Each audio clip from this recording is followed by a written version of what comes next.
Yusuf's hands trembled as he held the divorce papers, the weight of the document far heavier than its few pages should have been.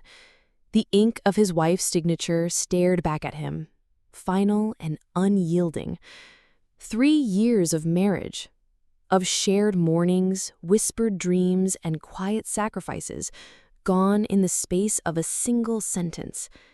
"You're a good man, but you're not enough." Her words had been calm, almost gentle, as if she were delivering a verdict she had long rehearsed.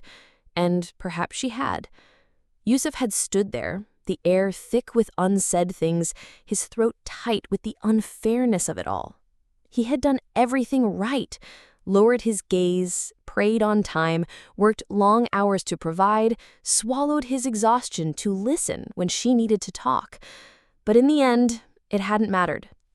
The masjid was empty at this hour, the only sound the faint hum of the AC and the rustle of his thobe as he pressed his forehead to the ground in sujood. His cheeks were wet. His voice cracked as he whispered, "Ya Allah, I tried. I really tried." He didn't ask for answers. He didn't even ask for comfort. All he could manage was this raw confession, this admission that he had given his all, and it still hadn't been enough. The days that followed blurred into weeks.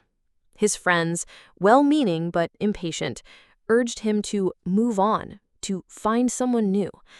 They didn't understand that grief wasn't something you could simply outrun. His heart wasn't just bruised, it was shattered. Sharp fragments of it still lodged in his chest, making it hard to breathe at unexpected moments. Then one evening, his mother called. "Yusuf," she began carefully, "there's a sister at the mosque, widowed with a young son. She's looking for someone sincere." He almost refused. The thought of opening himself up again, of risking another failure, made his stomach clench. But something in him, something deeper than fear, deeper than pride, whispered, "Go."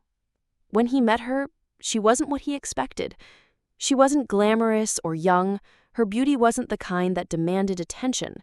Her hands were rough from years of raising a child alone, her eyes lined with exhaustion, but lit with a quiet, unshakable iman.